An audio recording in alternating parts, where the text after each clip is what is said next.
The champagne glass slipped from Wren Holloway's fingers the moment she heard the words. "Your Grace, Lady Pemberton wishes a word." She watched in frozen horror as the man she'd just handed a drink, the exhausted-looking servant she'd pitied, the one leaning against the pillar in rumpled shirt sleeves, straightened to his full height and turned with the easy authority of someone who owned not just this room, but perhaps the entire county. "Tell Lady Pemberton I'll find her shortly," he said, his voice carrying a quiet command that made the footman bow deeply before retreating. The champagne glass lay shattered at Wren's feet, golden liquid seeping into the marble floor like spilled sunlight. She couldn't move, couldn't breathe, couldn't do anything but stare at the man who was most definitely not a servant. He turned back to her, and she saw it now. How had she missed it? The quality of his shirt, though unbuttoned at the collar and damp with perspiration. The signet ring glinting on his finger, heavy with ancestral weight. The way he held himself, not with the weariness of labor, but with the controlled tension of someone escaping something he couldn't name. "You've gone rather pale," he observed, one dark eyebrow rising with what might have been amusement.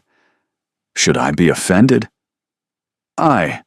Wren's voice emerged as a croak, her throat suddenly dry as parchment. She cleared it desperately, heat flooding her face with such intensity she thought she might actually ignite on the spot. "I thought you were a servant?" His lips curved into something between amusement and genuine curiosity, an expression that transformed his severe features into something almost approachable. "Yes, I gathered that when you pressed a glass into my hands and told me to sit down before I collapsed." Oh God. She had said that. She'd actually ordered a duke to sit down. The words echoed in her memory with mortifying clarity. "Your Grace, I am so terribly sorry. I didn't realize. You weren't wearing a jacket, and you looked so tired, and I assumed you assumed a servant might appreciate a moment's rest and a drink." He studied her with unsettling intensity, those gray eyes cataloging every detail of her face, as if committing her to memory. "Do you know, you're the first person tonight who's offered me either?" Wren didn't know how to respond to that. Around them, the Pemberton ball continued in full splendor. Hundreds of candles blazing in crystal chandeliers, an orchestra playing something elegant and vaguely familiar, ladies in silk and gentlemen in perfectly tailored evening coats swirling across the dance floor in practiced patterns. And here she stood in her borrowed dress that was 3 seasons out of fashion, having just commanded one of the most powerful men in England to take a seat. "I should go," she managed, already stepping backward, her heel crunching on a shard of broken glass. "Please forgive the intrusion, Your Grace. I meant no disrespect." "Wait."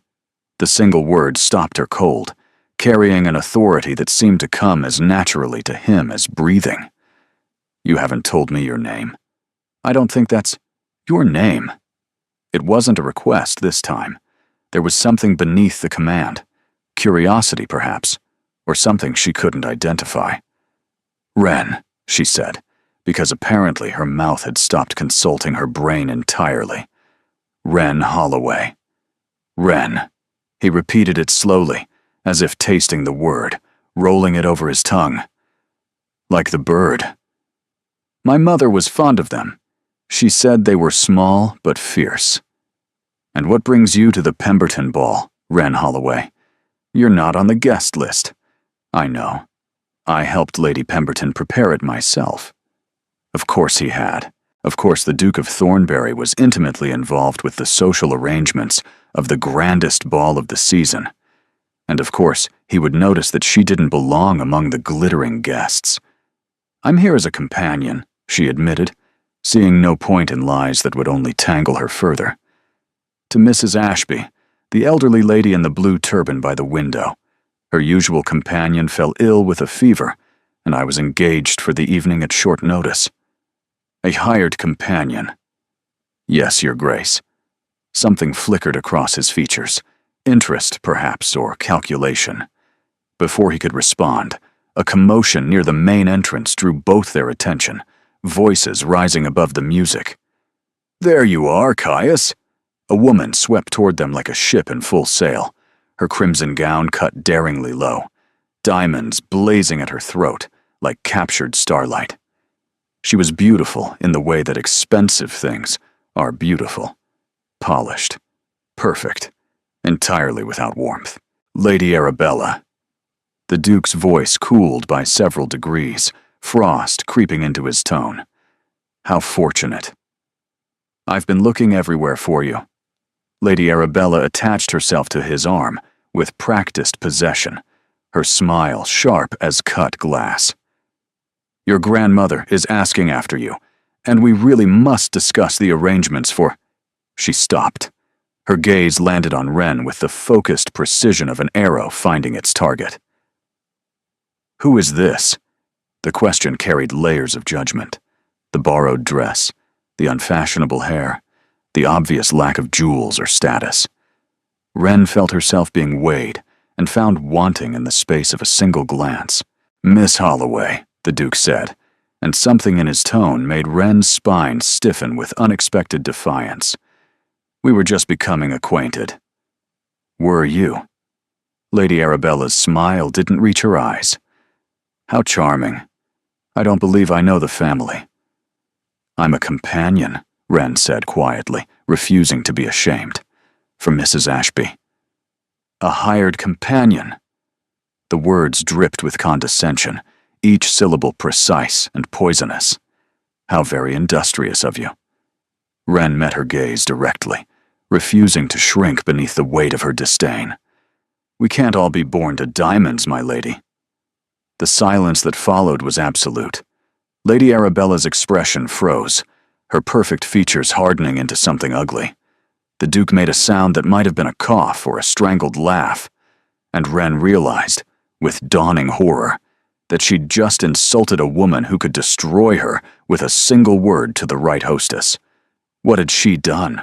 Lady Arabella's fingers tightened on the Duke's arm, her knuckles whitening against his sleeve like claws seeking purchase.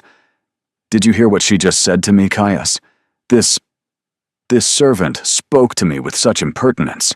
Surely you won't allow such disrespect to stand." "She's not a servant," the Duke interrupted smoothly, his voice carrying that same quiet authority that seemed to come so naturally to him. "She's a companion. There's a distinction, though I understand, if the nuance escapes you." The temperature around them plummeted to something approaching Arctic. Lady Arabella's beautiful face contorted briefly, a flash of rage breaking through the porcelain mask, before smoothing into a facade of wounded dignity. "I see." Her voice could have frozen champagne in its glass.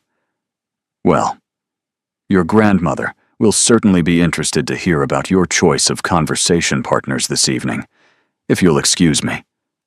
She swept away in a rustle of crimson silk, leaving Wren alone with the Duke once more. Several nearby guests quickly averted their gazes, pretending they hadn't been watching with rapt attention. "You shouldn't have done that," Wren said immediately, her voice low and urgent.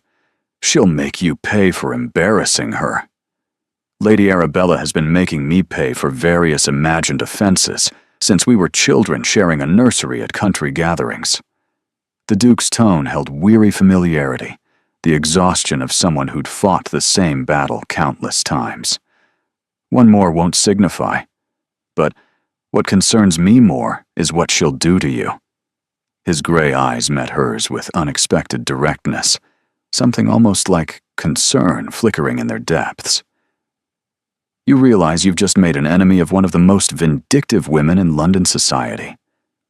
Wren's stomach dropped like a stone cast into deep water. She did realize, now that the rush of defiance had faded and cold reality crept back in.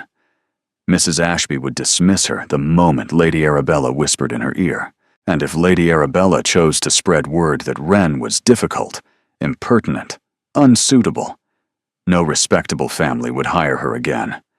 One moment of pride, and she'd destroyed her only means of income.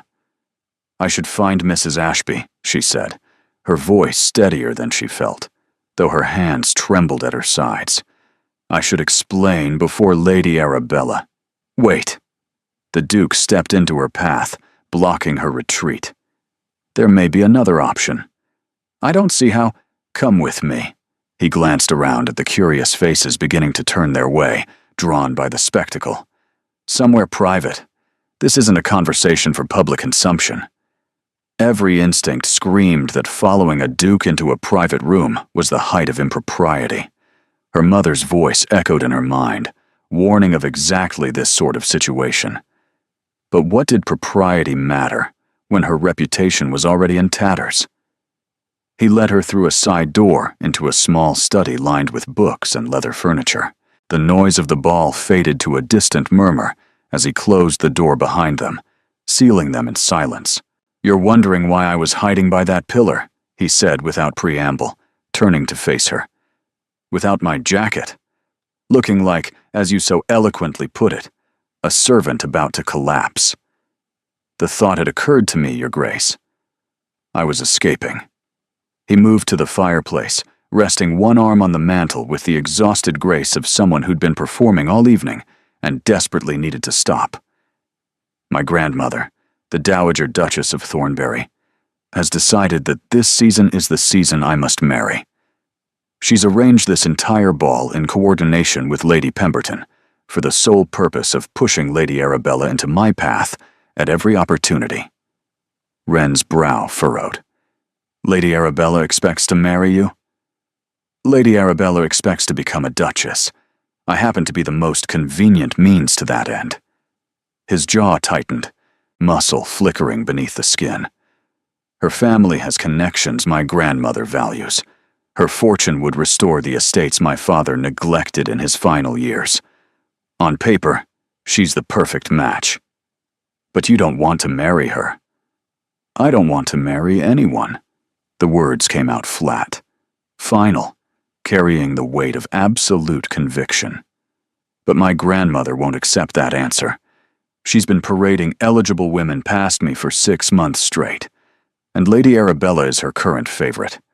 Tonight's ball was supposed to end with an unofficial announcement of our courtship.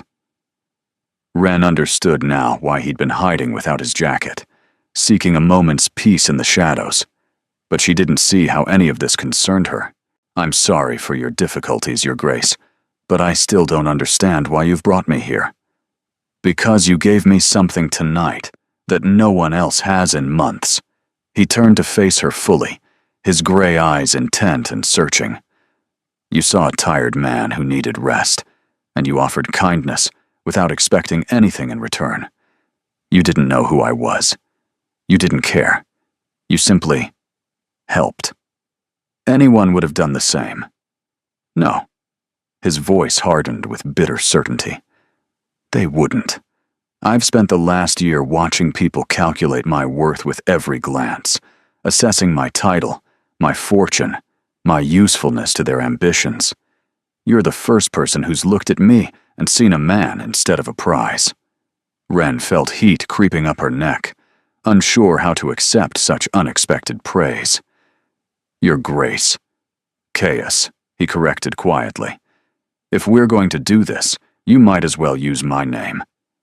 Do what exactly? He smiled then, and it transformed his face, made him look younger, almost boyish, despite the weariness in his eyes and the shadows beneath them. I want to hire you, Miss Holloway, not as a companion, as something far more interesting. I don't understand. My grandmother wants me to court someone appropriate this season. Lady Arabella is her choice, but she's not the only option. He stepped closer, his voice dropping to something conspiratorial. If I were seen courting someone else, someone unexpected, someone who captured my attention so thoroughly that Lady Arabella's claims became irrelevant, my grandmother would have to accept it. The pieces clicked together with sickening clarity, forming a picture she could hardly believe. You want me to pretend to be your romantic interest. I want you to save me from a marriage I don't want, and in exchange, I'll save you from the destruction Lady Arabella is currently planning for your reputation." His gaze held hers, steady and unflinching. "You'll live at Thornbury House as my sister's guest. You'll attend balls and dinners and be presented as a woman of gentle breeding who's captured the Duke's attention. When the season ends, we'll part amicably, and you'll have connections and references that will open doors you can't currently imagine." Wren's mind raced, trying to find the flaws in his proposal. And if someone discovers the truth, if they realize I'm nobody, then we handle it together. Caius extended his hand, palm up, an offering and a challenge. "What do you say, Wren Holloway? Will you help me?" The question hung between them like a held breath, heavy with possibility, and somewhere beyond the study door, Wren heard Lady Arabella's voice raised in indignation, demanding to know where the Duke had gone. Wren stared at his outstretched hand, as if it might bite her. "You're asking me to lie," she said slowly, working through the implications. "To deceive your entire family, your grandmother, all of society. I'm asking you to play a role." His hand remained steady, patient as stone. "One you're uniquely qualified for, as it happens." "How am I uniquely qualified to impersonate someone worthy of a Duke's attention?" "Because you're not impersonating anything." Caius lowered his hand, but his gaze didn't waver from her face. "You are a gentleman's daughter, aren't you? Your posture, your speech, and the way you hold yourself, these aren't things that can be taught overnight. You've had instruction." Wren's throat tightened with old grief. "My father was a merchant, successful once. My mother insisted we learn how to conduct ourselves properly, should fortune ever smile upon us. And then? And then my father trusted the wrong partner." The old wound ached as she spoke, familiar as a scar. "Lost everything in a shipping venture that turned out to be fraud. We kept the appearance of gentility while selling the silver and taking in boarders.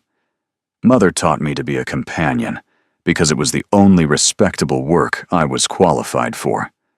She expected pity, or worse, dismissal. Instead, Caius nodded as if she'd confirmed something he already suspected. So you know how to move in these circles. You know the rules, the expectations, the performances required.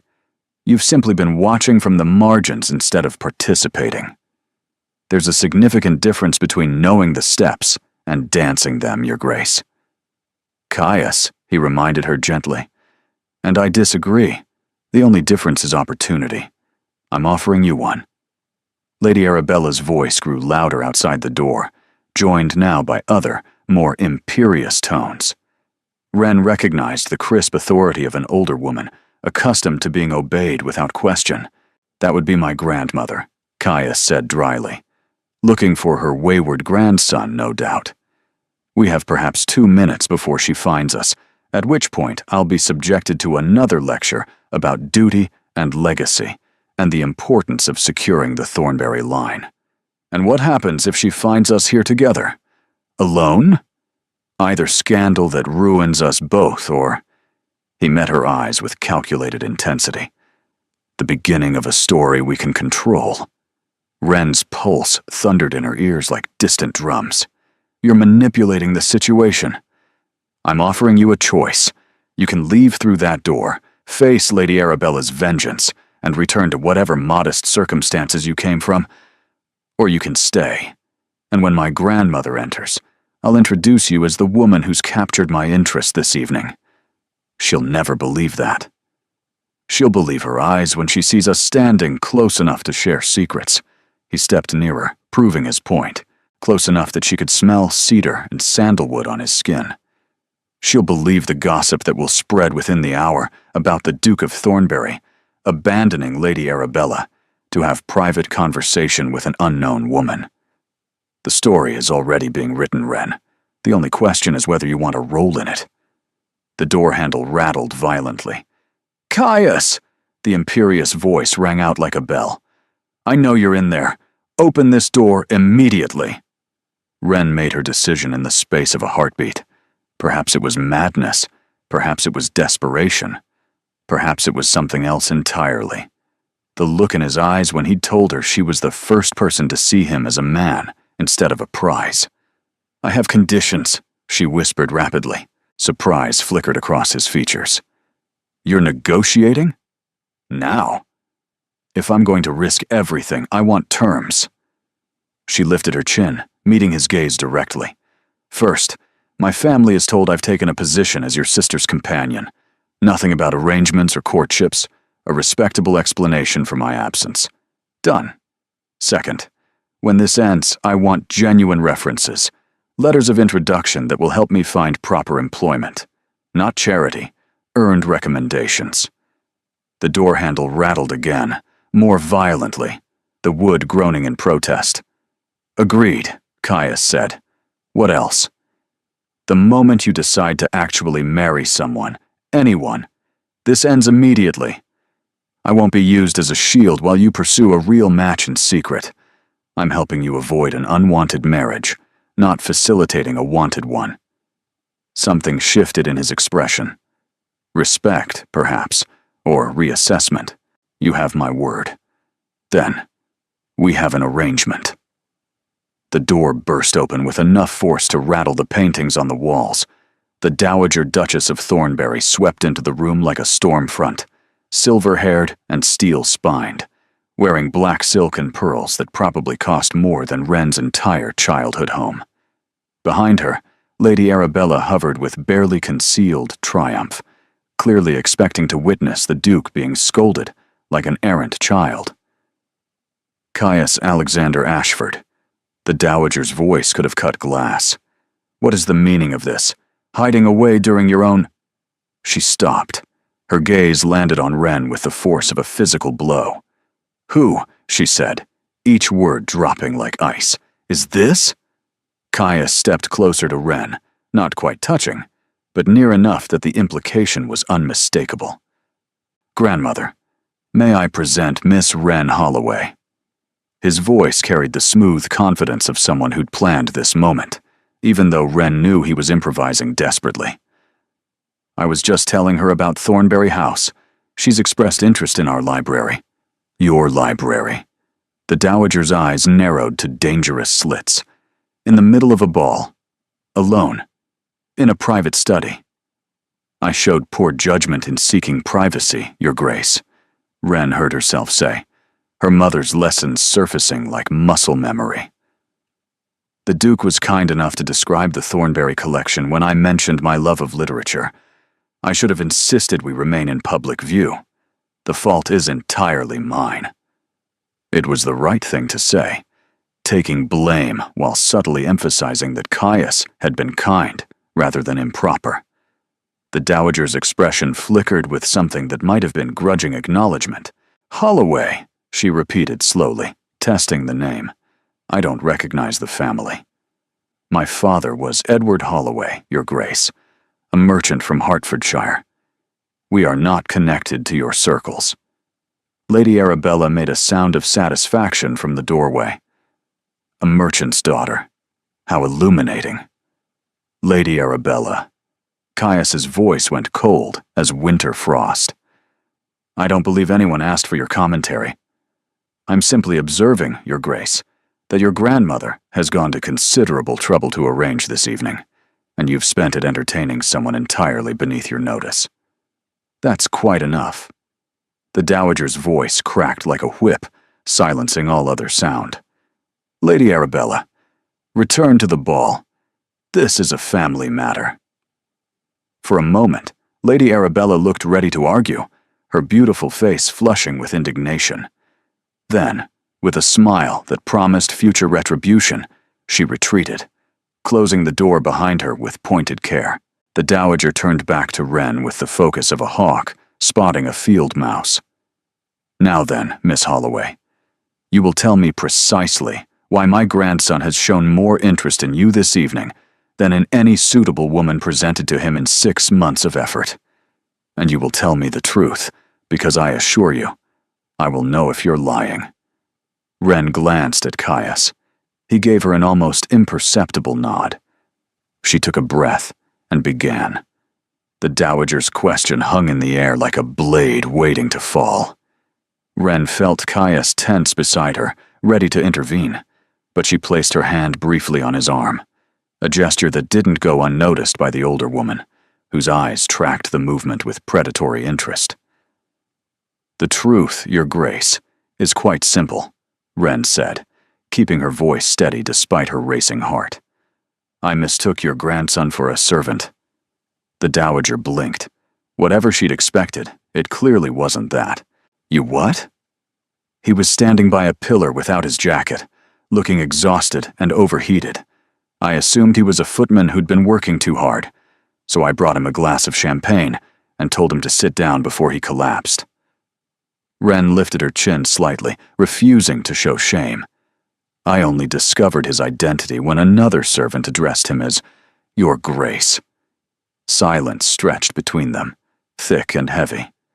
Caius made that strangled sound again, definitely a suppressed laugh this time.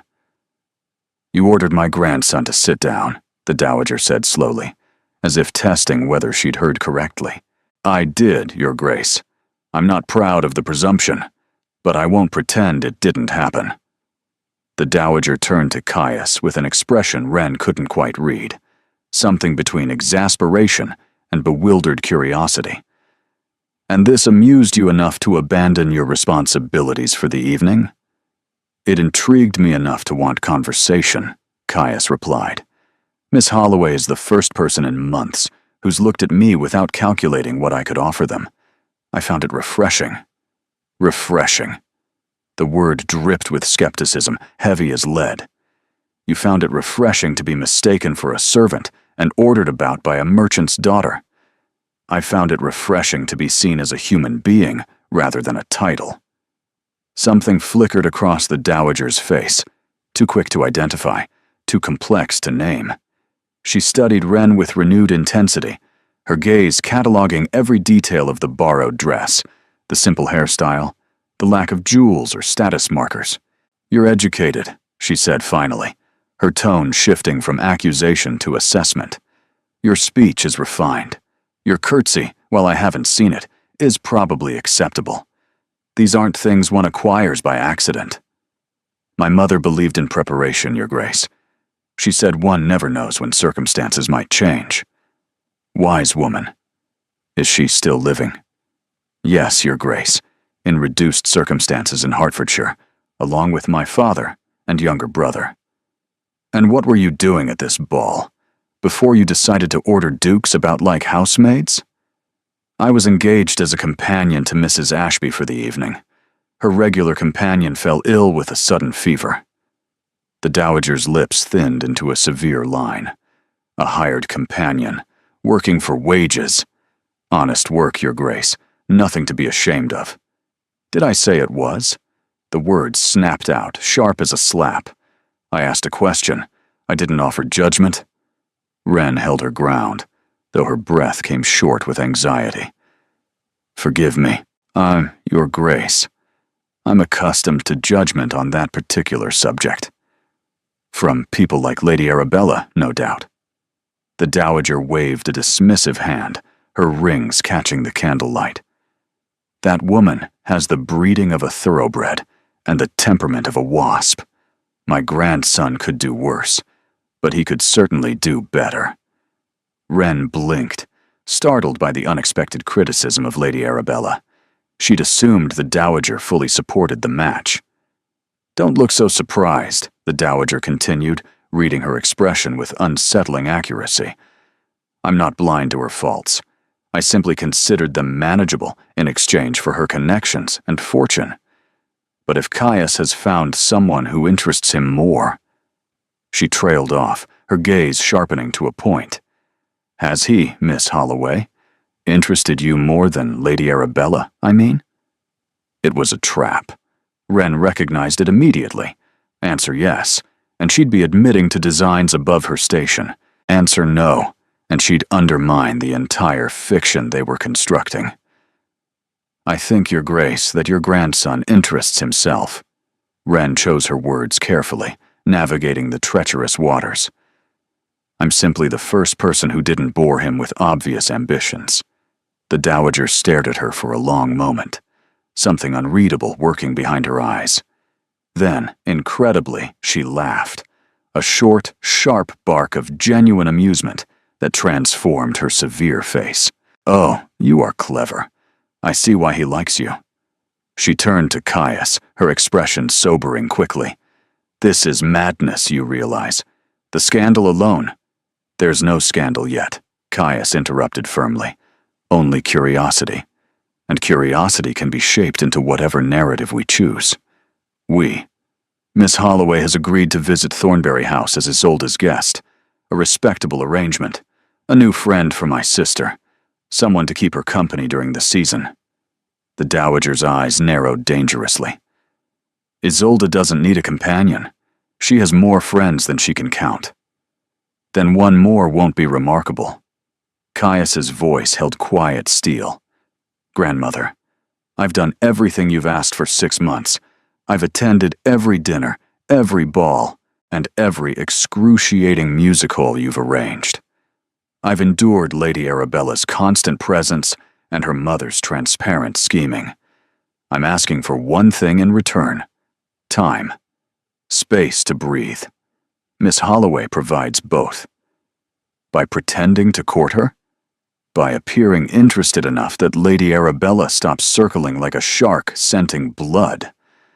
The door burst open again, this time admitting a young woman in pale blue silk, dark hair escaping its pins and wild curls, cheeks flushed with excitement and exertion. "Is it true?" She practically bounced into the room, ignoring all propriety.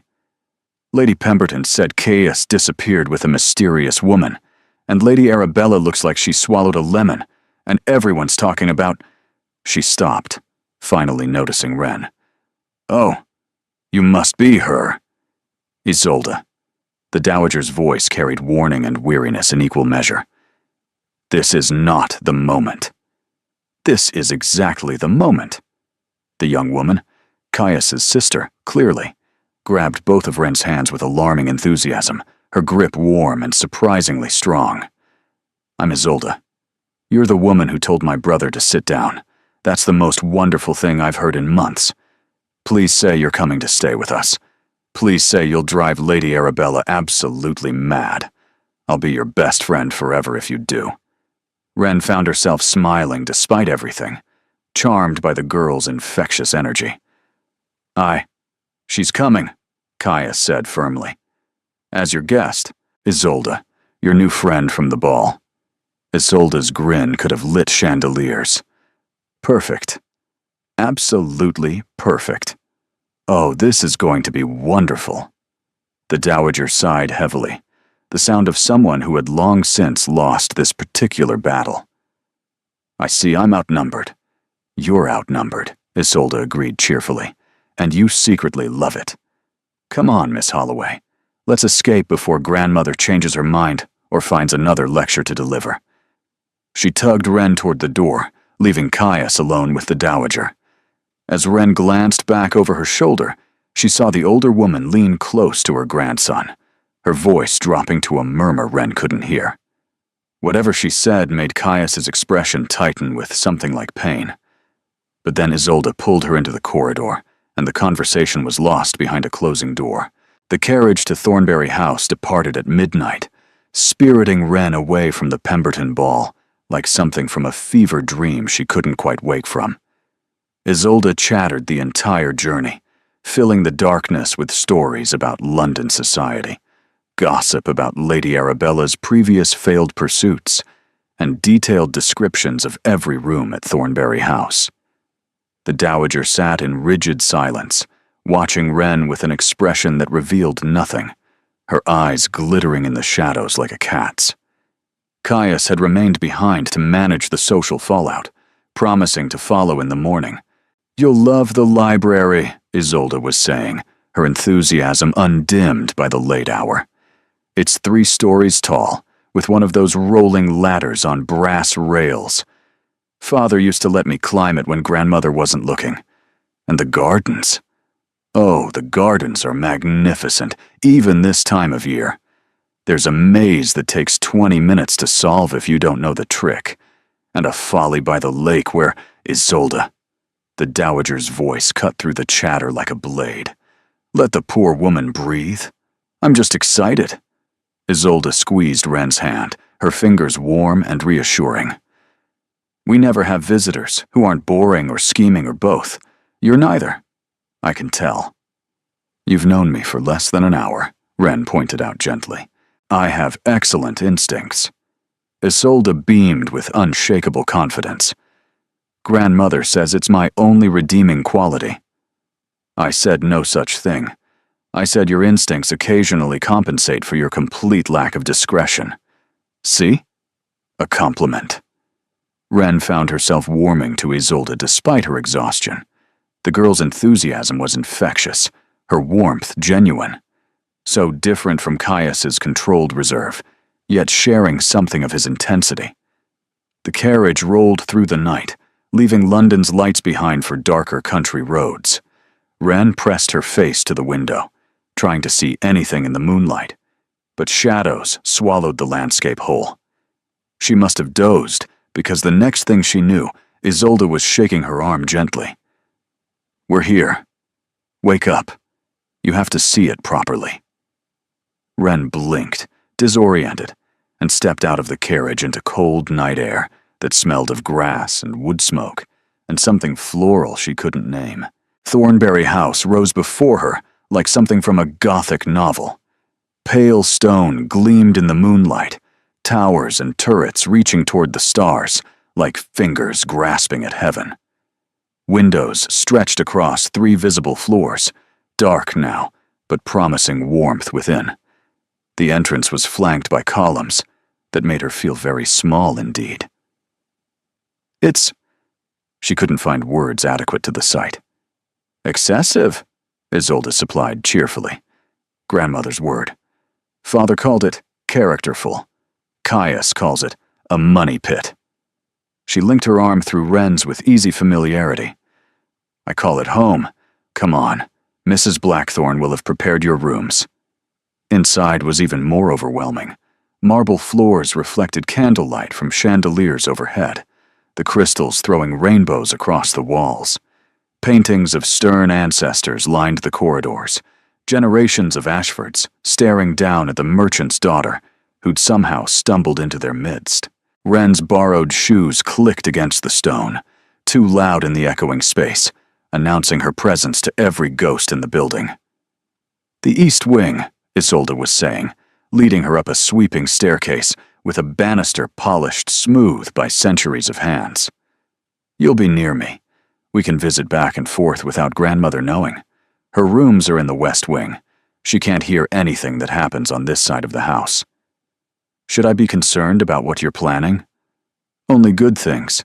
Late-night conversations, smuggled sweets from the kitchen, perhaps some mild scheming against Lady Arabella.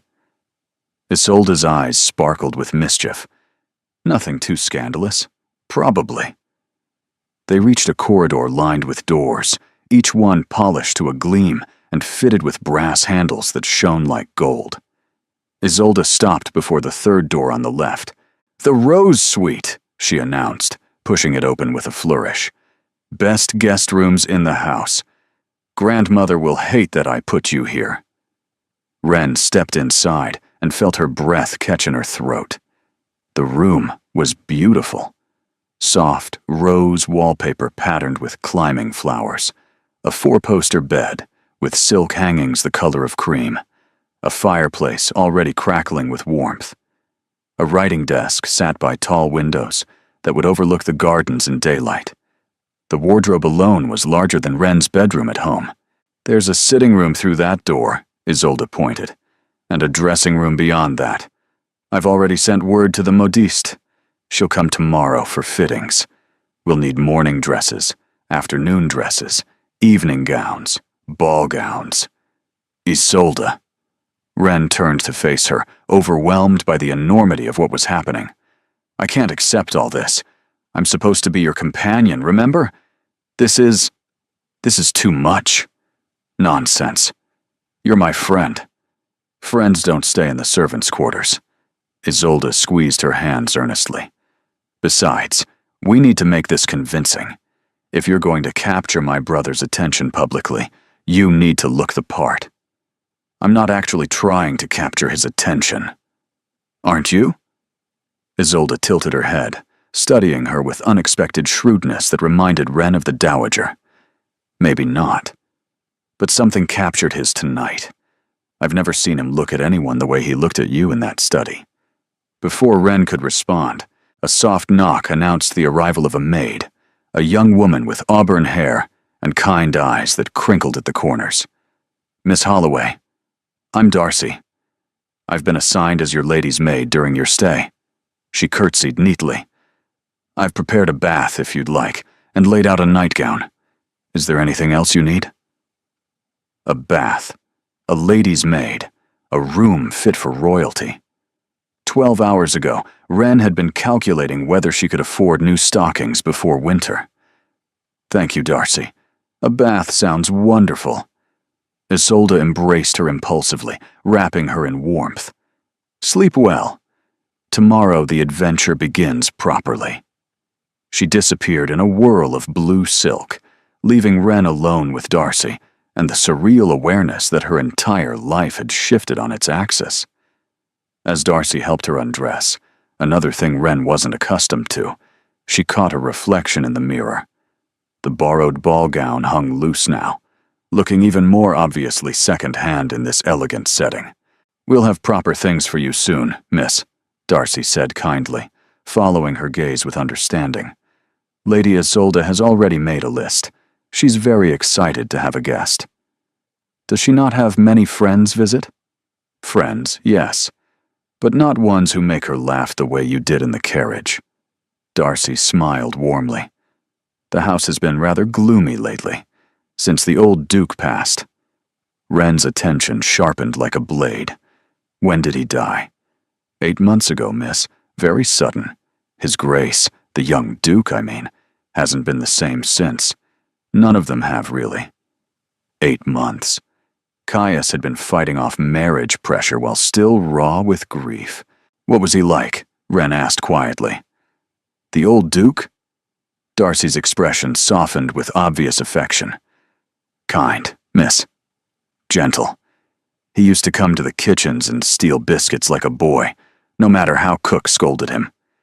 His Grace, our current Duke, inherited his father's responsibilities, but not his ease with them. The old Duke made it look effortless. The young Duke makes it look like war. Wren sank into the bath Darcy had prepared, letting the warm water ease muscles she hadn't realized were tense. She was in over her head, pretending to belong in this world of dukes and dowagers, of silk gowns and 3-story libraries. One wrong step, and she'd be exposed, humiliated, cast out. But as she closed her eyes, she saw Caius's face when he'd told her she was the first person to see him as a man instead of a prize. Perhaps they were both drowning. Perhaps they could learn to swim together. Morning arrived with pale winter sunlight streaming through curtains Wren didn't remember closing. She woke disoriented, momentarily forgetting where she was. Then memory crashed back.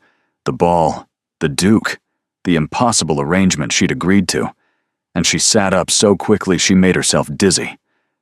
Darcy appeared almost immediately with tea and toast, her efficiency bordering on magical. Lady Isolde thought you might want breakfast in your room this morning, miss. The Dowager Duchess has requested your presence at 11 o'clock, in her private sitting room. Wren's stomach tightened into knots. Did she say why? No, miss. But Darcy hesitated, her hand stilling on the tea tray. Best be prepared for questions. Her Grace likes to know everything about everyone under her roof. It wasn't a warning exactly, but it wasn't reassurance either. Wren dressed carefully in a morning gown Isolde had sent. Soft gray muslin that was obviously new and obviously expensive. The face in the mirror looked like a stranger. Someone who might actually belong in a duke's household. The illusion was thin as paper. At precisely 11 o'clock, a footman escorted her through corridors she hadn't seen the night before. Thornbury House was even larger than she'd realized, a maze of rooms and galleries that could swallow her modest family home 100 times over. The Dowager's sitting room was surprisingly intimate. A fire burned in the grate, casting dancing shadows. No lamps were lit, but sunlight warmed the space through tall windows overlooking the gardens. It smelled of lavender and old books. The Dowager herself sat perfectly straight in a wingback chair, embroidery in her lap that she clearly wasn't working on. "Close the door," she said by way of greeting. "Sit. We have much to discuss." Wren obeyed, folding her hands in her lap and waiting with what she hoped was composure. "I've made inquiries about your family." The Dowager's voice was cool, clinical. "Edward Holloway, merchant of Hertfordshire. Successful until 7 years ago, when a partner absconded with the business's capital. Your mother, Margaret, née Pemberton, no relation to our hostess last night, was a vicar's daughter with pretensions of gentility. One brother, Simon, currently working as a clerk. The family takes in boarders to make ends meet." Each fact landed like a stone, heavy with implied judgment. Wren kept her expression neutral. "You've been thorough, Your Grace. I'm always thorough." The Dowager set aside her embroidery with deliberate precision. "What interests me is not your circumstances, Miss Holloway. Poverty is not a crime, whatever Lady Arabella might believe. What interests me is your intentions. My intentions are exactly what His Grace described, to provide a distraction from Lady Arabella's pursuit until— Don't." The word cracked like a whip. "Don't recite the arrangement back to me as if I'm a fool. I know what my grandson proposed. I want to know what you actually want." Wren met her gaze directly, refusing to flinch. "What I want is irrelevant, Your Grace. What I need is to survive. Your grandson offered me a way to do that when Lady Arabella was preparing to destroy my reputation. I accepted. It's as simple as that. Nothing is ever simple where my family is concerned." The Dowager leaned forward slightly. "My grandson is grieving, Miss Holloway. He's been grieving for 8 months, and he shows no signs of stopping. He buries himself in estate work and parliamentary duties, and avoids anything that might require him to feel something genuine. Darcy mentioned the old Duke's passing. I'm sorry for your loss." "Don't be sorry, be careful." The Dowager's eyes glittered with something fierce. "My son was everything to Caius. Teacher, mentor, friend. When he died, something in Caius died with him. He's been going through the motions ever since, performing duty without actually living." Wren thought of the exhausted man by the pillar, hiding from his own ball. "Is that why you've been pushing him to marry? To force him back to life?" The Dowager's expression flickered with surprise. "You're perceptive. I'm not sure I like that." "I've had to be perceptive to survive, Your Grace." "Yes, I suppose you have."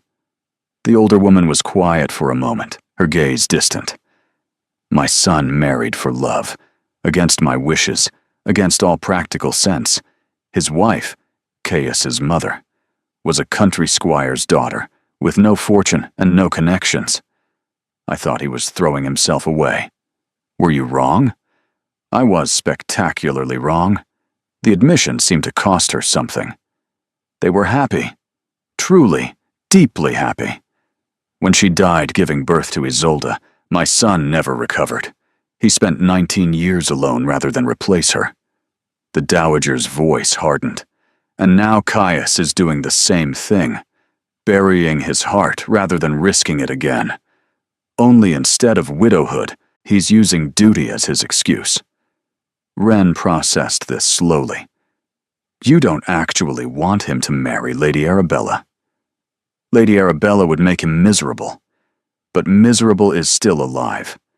Miserable still involves feeling something." The Dowager fixed her with a piercing stare. "What I want, Miss Holloway, is for my grandson to wake up. To stop sleepwalking through his life. Lady Arabella might have shocked him into reaction through sheer irritation. You. She trailed off. I'm unknown, Ren finished quietly. Unpredictable. You saw him as a person when everyone else sees a title. Do you have any idea how rare that is? How valuable? I was offering a tired man a drink. It wasn't calculated. Which is precisely why it mattered. The dowager rose, moving to the window. I'm not going to oppose this arrangement, Miss Holloway. Not because I approve, I don't. The scandal potential is enormous, and if this goes wrong, we'll all suffer consequences. Then why allow it? Because last night was the first time in 8 months I've seen my grandson genuinely surprised. The dowager turned back, her expression complex. Surprise is close to feeling. Feeling is close to living. If you can make him feel something, anything, then perhaps you're worth the risk. Ren stood slowly. And if I hurt him? Then I will make certain you regret every decision that led you to this house. The threat was delivered without heat, which made it more frightening. I have resources you cannot imagine, and patience you cannot outlast. If you're using my grandson's grief for personal gain, I will discover it, and I will destroy you. I understand, Your Grace. Do you? The dowager studied her for a long moment. Perhaps. We'll see. She moved toward the door, then paused, her hand on the frame. One more thing. This house has seen much grief but often very little joy these past years. My granddaughter hopes you'll change that. Don't disappoint her. She left without waiting for a response, and Ren sank back into her chair with shaking hands. The fire crackled. Sunlight warmed the room, and somewhere in this enormous house, a grieving duke was waiting for her to help him escape a future he didn't want. She was no longer sure what she'd agreed to. She was no longer sure of anything at all. The days that followed settled into an unexpected rhythm. Mornings belonged to fittings and preparations. Madame Fontaine, the modiste, arriving with fabric samples and fashion plates, transforming Ren inch by inch into someone who looked like she belonged. The gowns she created were masterpieces of subtle elegance, designed to suggest quality breeding rather than new money. Understated, Madame Fontaine declared, pinning sage green silk at Ren's waist with practiced precision. We make them wonder about you, not dismiss you. Afternoons belonged to Isolde, who threw herself into Ren's education with infectious enthusiasm. They walked the gardens despite the cold, Isolde pointing out which paths led where, which follies hid the best views, which corners of the maze trapped the unwary. Lady Arabella got lost in there once, Isolde confided gleefully, her breath misting in the cold air. Took 2 hours to find her. She blamed the gardener and had him dismissed. Father rehired him the next day. But evenings belonged to the library. Ren discovered it by accident on her 3rd night, wandering the corridors unable to sleep. She'd pushed open a door expecting a sitting room and found instead a cathedral of books. 3 stories of shelves rose toward a painted ceiling depicting scenes from mythology. Rolling ladders on brass rails waited at intervals like faithful servants. Reading alcoves tucked into corners, with leather chairs worn soft by generations of use. The smell of old paper and wood polish wrapped around her like an embrace. She was reaching for a volume of Shakespeare when a voice came from the shadows. That's a first edition. Ren spun, her chest seizing with surprise. Caius sat in one of the alcoves, barely visible in the firelight, a glass of something amber in his hand. I didn't realize anyone was here, she managed. I'm often here. Late nights when the house feels too quiet. He gestured to the chair across from him. Join me, if you'd like. She shouldn't. The impropriety alone with a man, at night, unchaperoned. But the dowager's words echoed in her mind. Surprise is close to feeling. Feeling is close to living. Ren sat. You've been avoiding me, she said. I've been giving you space to adjust. He swirled his drink, watching the firelight catch the liquid. Isolde can be overwhelming. Isolde is wonderful. She is. A ghost of a smile crossed his features. She's also relentless. I wanted to make sure you weren't regretting your decision before I complicated things further. By talking to me? By being present. His eyes met hers, dark in the firelight. My grandmother told you about my father. It wasn't a question. She said he died 8 months ago, that you haven't been the same since. She would say that. Kaya set down his glass. She's not wrong, but she makes it sound like grief is something to recover from, like illness, as if enough time and effort will make it disappear. Doesn't it? I don't know. I'll tell you when I find out. He was quiet for a moment. My father was the best man I've ever known. Patient, wise, genuinely good. He made being Duke look easy because he believed in it. Believed that privilege came with responsibility, that our position existed to serve others, not ourselves. And you don't believe that. I believe it. I'm just not sure I can live it the way he did. Caius rose, moving to the shelves, his back to her. He had my mother, you see. For 10 years, he had someone who saw him clearly, who shared the burden. After she died, he had us, Isolde and me. He wasn't alone. Ren heard what he wasn't saying. And you feel alone. I am alone. The words were flat, matter of fact. I have a grandmother who wants me to produce heirs, a sister who wants me to be happy, and 100 acquaintances who want access to my title. I have no one who simply knows me. Maybe, Ren said carefully. That's because you don't let anyone close enough to try. He turned, and something vulnerable flickered across his features. Is that what you're doing? Trying. I'm sitting in your library at midnight, discussing grief with a man I met 4 days ago. I'm not sure what I'm doing. That surprised a laugh out of him, genuine, unexpected, transforming his face into something younger and lighter. That makes 2 of us.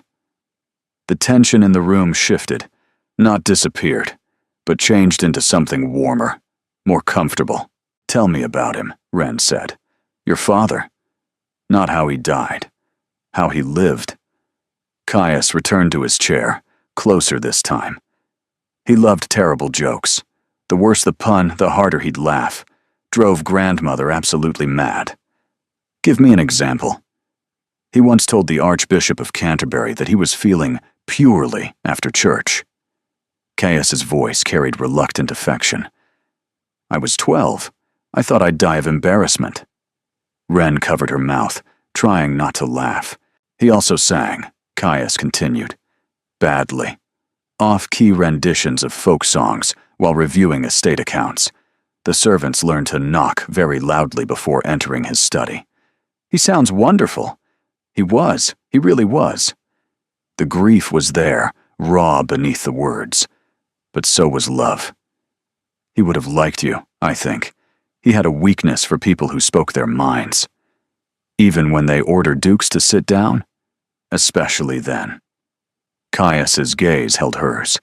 He told me once that the measure of a person isn't how they treat those above them, but how they treat those they believe are beneath them. You thought I was a servant, and you offered me kindness. That would have mattered to him. Ren's throat tightened with unexpected emotion. My mother says something similar. She says manners exist to make others comfortable, not to prove our own superiority. Wise woman. I'd like to meet her someday. The implication hung between them, that there might be a someday, that this might extend beyond the season's end. Neither of them acknowledged it. The late-night conversations became routine after that. Not every night, but often enough to establish a pattern. Ren would find Caius in the library, or he would find her, and they would talk. About books, about family, about the small absurdities of aristocratic life. He told her about his education, his time at Oxford, the friends he'd made and lost. She told him about her father's business before it collapsed, the summer holidays by the sea, her brother's dreams of being a poet. They disagreed about Byron. Caius found him self-indulgent.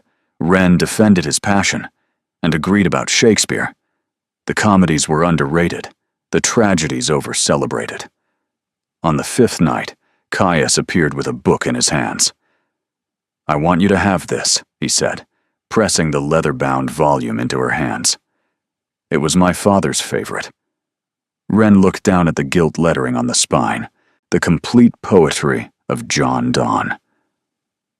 "I can't accept this," she whispered. "It's too valuable." "It's a gift?" His voice was rough with emotion. Father believed books were meant to be read, not preserved behind glass. He'd want it to go to someone who would appreciate it. She opened the cover carefully, found the margins filled with notes in a careful hand, the old Duke's thoughts preserved alongside the poet's words. "Thank you," she managed around the tightness in her throat. "I'll treasure it." Something passed between them in that moment, an understanding that went beyond their arrangement, beyond the roles they'd agreed to play. "You're not at all what I expected," Caius said quietly. "What did you expect? Someone who wanted something from me. Money, position, access, the usual." "I do want something from you," Wren reminded him. "References, a future. This arrangement benefits me as much as you." "Yes, but you don't pretend otherwise. You don't flatter or manipulate or play games." He shook his head slowly. "It's remarkably refreshing to be around someone who simply says what they mean." "Is that so rare?" "You have no idea." The Whitmore ball was 5 days away, their first public appearance together since the Pemberton disaster. Isolde had thrown herself into preparations with military precision, drilling Wren on who would be there, which alliances mattered, which old scandals still carried weight. "Lady Arabella will be there," Isolde warned, her expression uncharacteristically serious. "With reinforcements, her mother has been recruiting allies." "Allies for what?" "For destroying you." Isolde's voice was matter-of-fact. "She's been telling everyone who'll listen that you're a fortune hunter who ensnared Caius through trickery. The story is gaining traction." Wren's stomach turned. "How do we fight that?" "By being undeniable." Isolde's eyes glittered with determination. "By making them see what Caius sees when he looks at you." "And what does he see?" Isolde smiled, slow and knowing. "That's the question, isn't it?" The Whitmore ball blazed with 10,000 candles, their light reflecting off mirrors and crystal until the entire ballroom seemed to burn with captured starlight.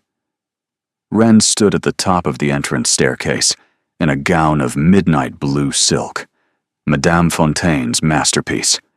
The bodice was embroidered with silver thread that caught the light like scattered stars. Her hair was swept up, secured with pins borrowed from Isolde, that probably cost more than a year's rent on her family's house. She looked like she belonged. She felt like a fraud. "Stop fidgeting," Isolde murmured beside her. "You're magnificent." "I'm terrified."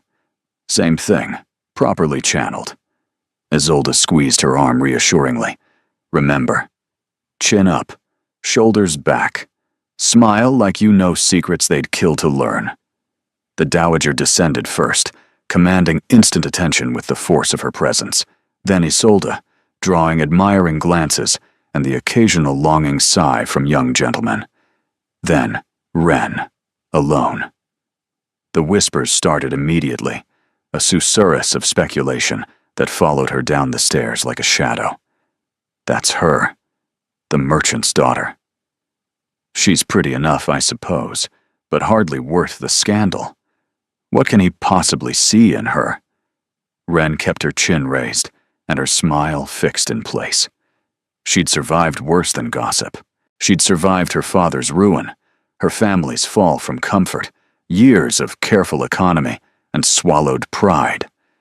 These people couldn't hurt her, unless they could.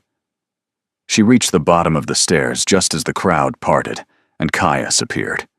He wore formal evening dress that made his usual severity look almost regal. Black coat, white waistcoat, his dark hair swept back from features that seemed carved rather than born. But his eyes, when they met hers, held something warm beneath the ice. "Miss Holloway." He bowed, perfectly correct. "You look breathtaking." The whispers intensified like wind before a storm. "Your Grace." She curtsied, grateful for the childhood lessons that made the motion smooth. "Thank you for the compliment." "It's not a compliment. It's an observation." He offered his arm. "Shall we?" They walked into the ballroom together, and Wren felt the weight of 100 stares pressing against her skin. "They're all watching us," she murmured. "Let them watch. That's the point." His voice was low, meant only for her. "The Whitmore Ball is the most exclusive event of the season. By bringing you here, I'm declaring you worthy of this world." "Am I? Worthy? You're worth 10 of anyone here." The intensity in his voice startled her. "Remember that, when they try to make you feel small." Lady Arabella intercepted them before they'd made it halfway across the room. She was resplendent in crimson again, her signature color, apparently, with rubies dripping from her throat and a smile that could curdle milk at 20 paces. "Your Grace, how lovely to see you." Her gaze flicked to Wren with deliberate dismissal. "And Miss Holland, was it?" "Holloway," Wren corrected mildly. "A simple name, easily remembered." Something flickered in Lady Arabella's eyes. Surprise, perhaps, that Wren hadn't wilted under the assault. Indeed, though novels do have a way of ending badly for overambitious heroines, don't they? All those cautionary tales about women who reach above their station. "I prefer novels where the heroine succeeds despite the odds." Wren smiled sweetly, showing teeth. "Much more satisfying." "If you'll excuse us," Caius interrupted, his voice cold as winter frost. "I promised Miss Holloway the first dance." He led her away before Lady Arabella could respond, guiding her toward the dance floor as the orchestra began a waltz. "You handled that well," he said as they took position. "I wanted to throw champagne in her face. Also a valid option, but harder to recover from socially." His hand settled at her waist, warm through the silk. "Ready?" "No." "Perfect. Neither am I." The music swelled, and they began to move. Wren had practiced with the dancing master Isolde had hired, hours of repetition until her feet knew the steps without conscious thought, but nothing had prepared her for dancing with Caius. He moved with controlled grace, guiding her through turns and sweeps as if they'd danced together for years.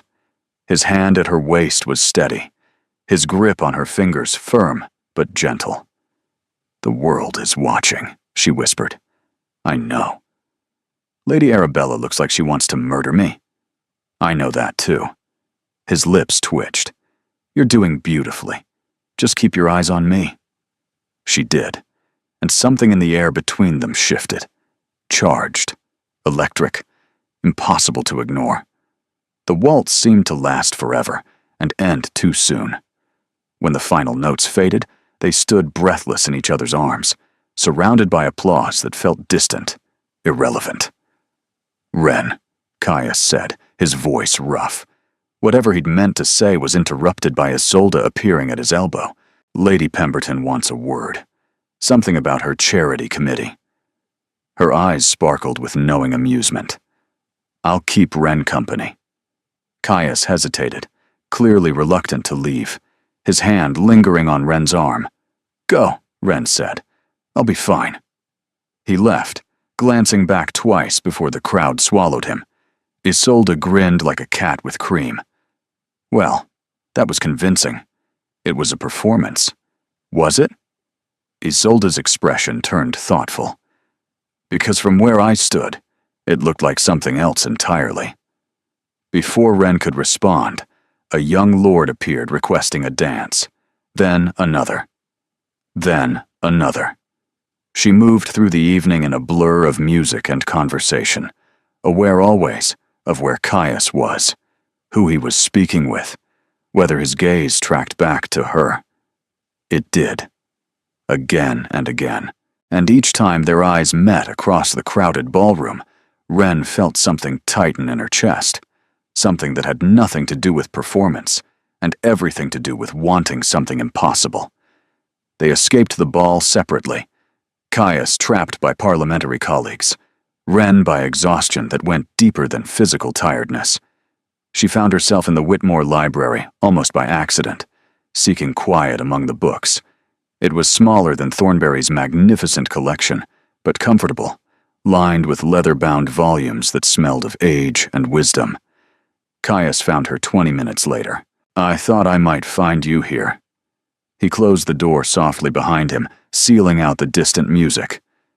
"You have a habit of seeking libraries. They're honest places. Books don't pretend to be anything other than what they are." Unlike people? Unlike society. Wren ran her fingers along a shelf of leather spines. Tonight was exhausting. All that watching, all that judging. How do you bear it year after year? "I don't bear it. I endure it." He moved closer. "There's a difference. Is there? Bearing something implies acceptance. Enduring something implies survival." His voice dropped. "I've been surviving for 8 months, going through the motions, performing the role. Tonight was the first time I've felt anything other than numb." Wren turned to face him. The library was dim, lit only by a single lamp and the distant glow from windows overlooking the garden. In the shadows, Caius looked less like a duke and more like the tired man she'd met at the Pemberton ball. "What did you feel?" she asked quietly. "Alive." He stepped closer, close enough that she could see the pulse beating in his throat. "When we danced, when I held you, I felt present. Here. Real. It's been so long since anything felt real. Caius, I know what we agreed. I know this is supposed to be an arrangement, a performance." His hand rose to cup her face, his touch impossibly gentle. "But I can't pretend anymore that it's only that." Her breath caught in her throat, her whole body trembling with anticipation and fear. "We can't. You're a duke. I'm nobody." "You're not nobody. You're the only person who's seen me clearly in years." His forehead dropped to rest against hers. "Tell me I'm imagining this. Tell me you don't feel it too." She should lie. Every rational thought screamed that she should lie, protect herself, and maintain the careful wall she'd built. Instead, she whispered, "I feel it." He kissed her. It wasn't careful or controlled or anything like a duke should be. It was desperate and tender, filled with longing, tasting of wanting something he'd never expected to want again. His hands tangled in her hair, scattering the expensive pins. Her fingers gripped his lapels, pulling him closer. The world outside ceased to exist. The ball, the gossip, the careful pretenses they'd constructed. There was only this. His lips on hers, her heart racing wildly. The terrifying exhilaration of falling without knowing where she'd land. When they finally broke apart, both breathing hard, Wren's world had tilted beyond recognition. "This changes everything," she said. "I know. Your grandmother will never accept it. Society will never accept it. I don't care." His eyes blazed with something fierce, something alive. "For 8 months, I've done everything everyone expected. I've been the proper duke, the dutiful grandson, the appropriate match. And I've been miserable. You make me want to live again. That's worth more than any approval. Caius, tomorrow. Meet me in the library at home. We'll discuss this properly. What we want, what's possible, what we're willing to risk." His thumb traced her cheekbone with devastating tenderness. "Just don't run. Don't disappear in the night because it's easier than facing this." "I won't," she promised. But even as she said it, Fear coiled in her stomach like a snake, because she knew, with terrible certainty, that something was about to go very wrong. The carriage ride home was silent, electric with unspoken words. Wren sat across from Isolde and the Dowager, hyper-aware of Caius beside her, their fingers almost touching on the seat between them. The darkness inside the carriage felt intimate, dangerous. Isolde kept glancing between them with barely concealed excitement. The Dowager watched with an expression Wren couldn't read, her eyes glittering in the shadows. They arrived at Thornbury House past midnight. Wren was heading toward the stairs when the Dowager's voice stopped her cold. "Miss Holloway, a word in my sitting room." "Now." Not a request. Caius stepped forward. "Grandmother, whatever you want to say can be said to Miss Holloway privately." The Dowager's tone brooked no argument. "Go to bed, Caius. This doesn't concern you." "If it concerns Wren, it concerns me." "Does it?" The Dowager's gaze sharpened. "How interesting." The silence stretched like a blade. "Go," Wren said quietly to Caius. "I'll be fine." He hesitated, clearly wanting to argue, but finally he nodded, squeezing her hand briefly before disappearing up the stairs. Wren followed the Dowager to her sitting room. The fire had died to embers. No lamps were lit. The Dowager stood by the window, silhouetted against moonlight, looking suddenly old. "I received a letter this evening," she said without turning. "From Mrs. Ashby, the woman you were hired to companion at the Pemberton ball." Wren's stomach dropped like a stone. She was most distressed to learn that her companion for the evening had somehow transformed into a duke's houseguest. She felt deceived. "I can explain, can you?" The Dowager turned, and her expression was terrible. "Can you explain how you manipulated your way into my grandson's confidence? How you used a moment of vulnerability to position yourself for advancement?" "That's not what happened. Lady Arabella visited me this afternoon, before the ball." The words fell like stones. "She brought evidence, Miss Holloway. Letters from your brother to Malcolm Vance, discussing payment for services rendered. It seems your brother sold you to Mr. Vance for £50, and Mr. Vance has been claiming credit for your presence in my grandson's life." The world tilted sideways. Malcolm Vance, the man who'd arranged for her to attend the Pemberton ball, the man her brother Simon had called a friend, with connections. I didn't know." Wren's voice emerged as a whisper. "I swear, Your Grace, I didn't know Simon was involved.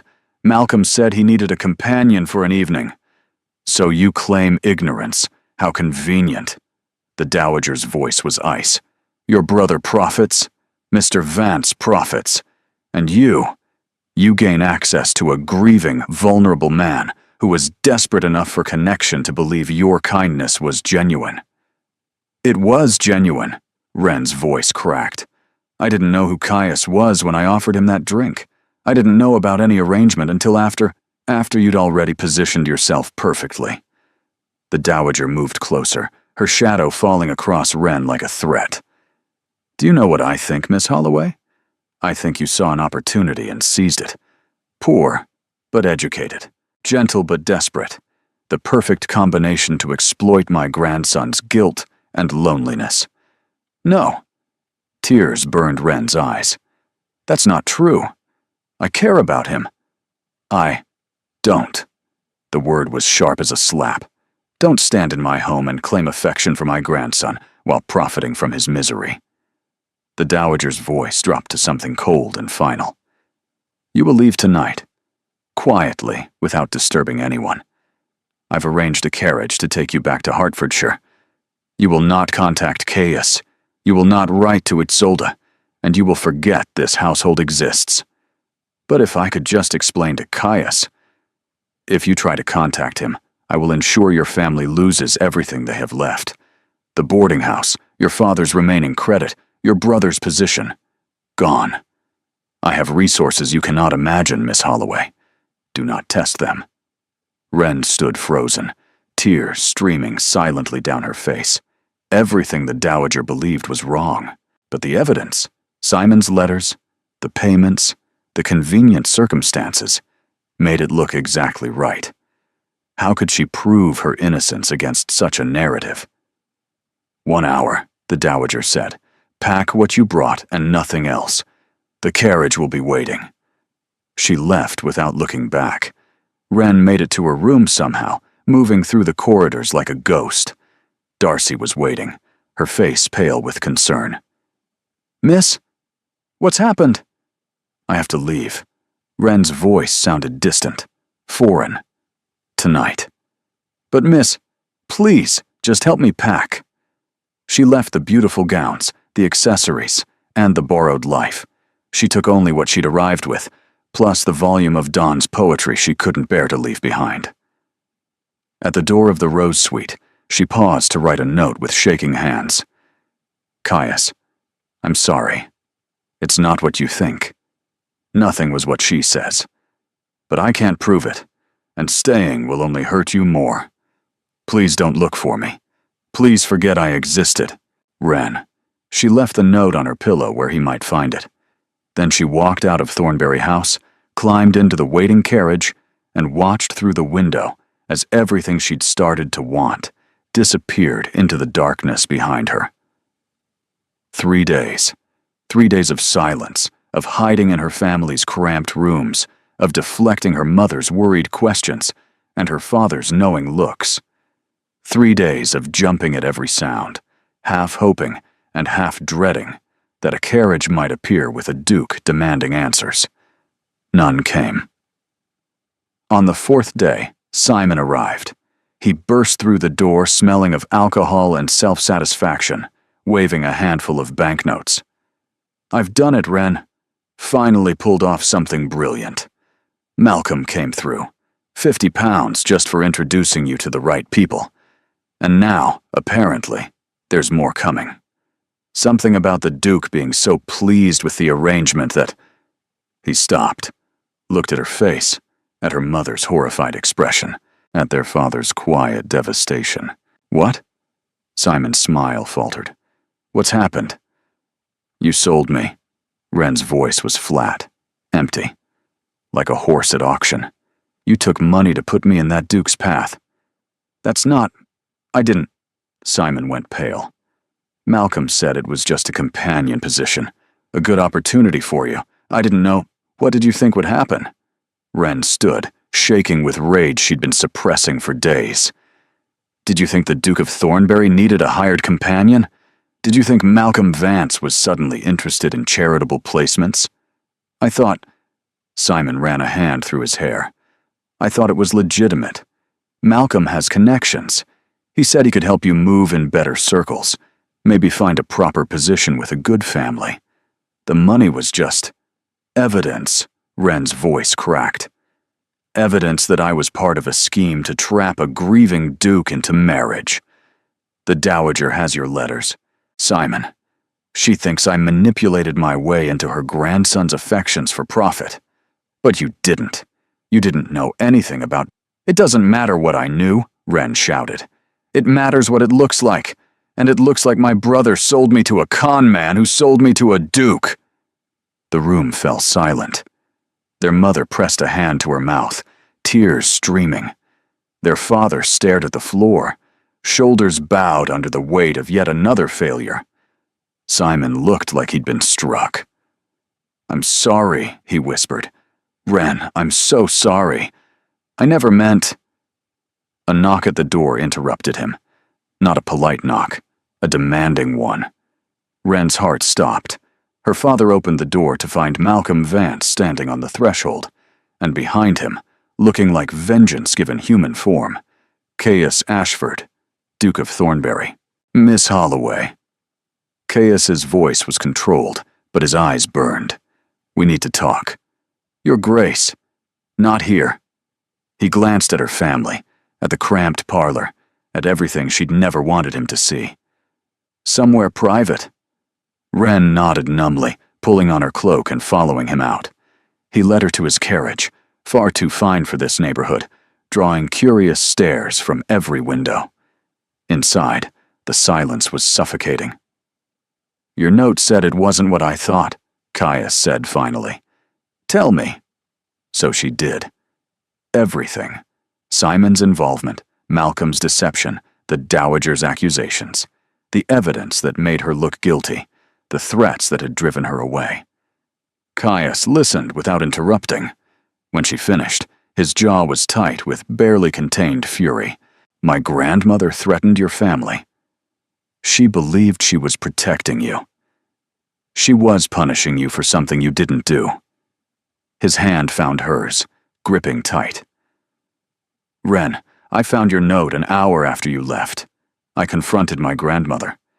When she told me what Lady Arabella had discovered, I went straight to Mr. Vance and extracted the truth." "The truth?" "Malcolm Vance is many things, but he's not willing to lie under threat of prosecution." Caius's smile was grim. "Your brother was an unwitting pawn. Vance knew I would be at the Pemberton ball, knew my grandmother was pressuring me to marry. He positioned you there, hoping proximity might create an opportunity he could later profit from.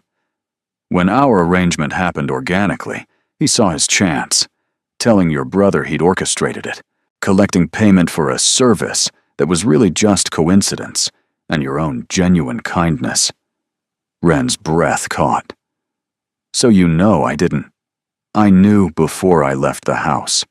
His voice roughened. "I knew because I know you. Because the woman who ordered a tired stranger to sit down wouldn't calculate her way into anyone's affections. Because what we have is real, and no amount of fabricated evidence can change that." Tears spilled down Wren's cheeks. "But your grandmother, my grandmother owes you an apology, one I intend to ensure she delivers." Caius cupped her face in both hands. "Wren Holloway, I love you. Not as an arrangement, not as a performance, not as a solution to my problems. I love you because you make me want to be present in my own life. I love you because you see me, truly see me, and don't look away." "Caius, I'm not finished." His forehead pressed against hers. "I'm asking you to come back, not as my sister's guest, not as a companion, but as the woman I intend to marry, if you'll have me. You can't marry me. Society will never. Society can go hang." His voice was fierce. "I've spent my whole life doing what society expected. I married my duty, buried my father, and performed every role required of me. I'm done. I want to live, Wren. I want to live with you." She was crying properly now, tears and hope and fear tangled together. "What about your grandmother?" "My grandmother will accept what I choose, or she'll lose me entirely. I've made that clear." His thumbs wiped her tears. "Come home with me. Face them all with me, and let me spend the rest of my life proving that you're exactly where you belong." Wren looked at this man, this duke who'd hidden from his own ball, who'd trusted her with his father's poetry, who'd kissed her like she was the only real thing in his world. "Yes," she whispered. "Yes." He kissed her right there in the carriage, in full view of her neighbors' windows. And neither of them cared. The Ashworth Ball was the event of the season, the one everyone who mattered attended, the one where reputations were made or destroyed. It was also the night Caius chose to make his declaration. Wren stood at the top of the grand staircase in a gown of ivory silk, shot through with gold, the Thornberry diamonds blazing at her throat. The dowager had presented them that morning with stiff formality and something that might have been grudging respect. "If you're going to be a duchess," she'd said tartly, "you might as well look like one." It was as close to an apology as Wren expected to receive. Below, the ballroom glittered with candles and jewels and the cream of London society. Every eye turned upward as Wren descended on Caius's arm. The whispers were immediate. "She's back. After that scandal with the letters? I heard the Duke defended her publicly. Called Lady Arabella a liar to her face. Is he really going to? Surely he wouldn't. Caius led her to the center of the dance floor as the orchestra fell silent. "What are you doing?" Wren whispered. "Something I should have done weeks ago." He turned to face the assembled crowd, his voice carrying across the sudden hush. "Lords and ladies, honored guests, I have an announcement." Lady Arabella stood frozen near the champagne, her face draining of color. The dowager watched from her position of honor, expression unreadable. Isolde was practically bouncing with excitement. "Many of you have heard rumors about Miss Wren Holloway," Caius continued. "Rumors spread by those who feared what her presence in my life might mean. I'm here to confirm those fears." A collective gasp rippled through the crowd. Miss Holloway is not a schemer or a fortune hunter. She is the daughter of a gentleman, educated and accomplished, who showed kindness to a stranger without expectation of reward. His eyes found Wren's, warm with love. "She is also the woman I intend to marry." The gasps became exclamations. Caius dropped to one knee. "Wren Holloway, you saw me when everyone else saw only a title. You offered me rest when everyone else demanded performance. You made me want to live again when I'd forgotten how." He produced a ring, a simple band with a single diamond, nothing like the ostentatious pieces society expected. "Will you marry me?" The ballroom held its breath. Wren looked at the man kneeling before her, the Duke who'd hidden from his own ball, the grieving son who'd trusted her with his father's memory, the man who'd chosen her over everything expected of him. "Yes," she said, her voice clear and strong. 1,000 times, yes. He slid the ring onto her finger and rose to kiss her, right there in front of everyone. The applause that erupted was mixed, genuine joy from some, polite acceptance from others, and furious silence from Lady Arabella's corner. But it didn't matter. "The entire ballroom is staring at us," Wren murmured against his lips. "Good." Caius smiled, brilliant and unguarded. "Let them see what happiness looks like." 1 year later, the library at Thornbury House was exactly as Wren remembered. 3 stories of books reaching toward a painted ceiling, the smell of old paper and wood polish, leather chairs worn soft by generations of use. But now there was a new addition, a small desk by the window where she sat each morning, writing letters and managing household affairs, and occasionally reading poetry to the audience of one growing inside her. Caius found her there at sunset, as he often did.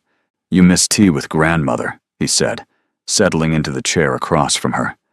"She's threatening to teach the baby proper deportment in utero." "The baby can learn deportment after it's born.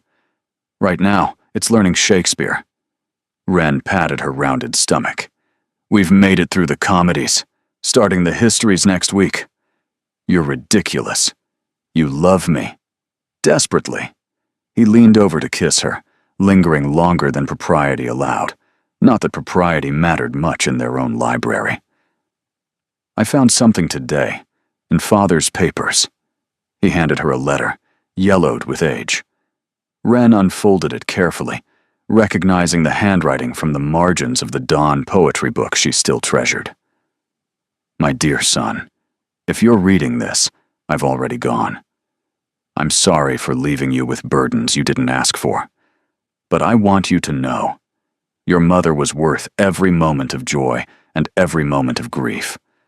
Love is not weakness. Love is the only thing that makes duty bearable. Don't choose safety over happiness. Don't let fear of loss keep you from living.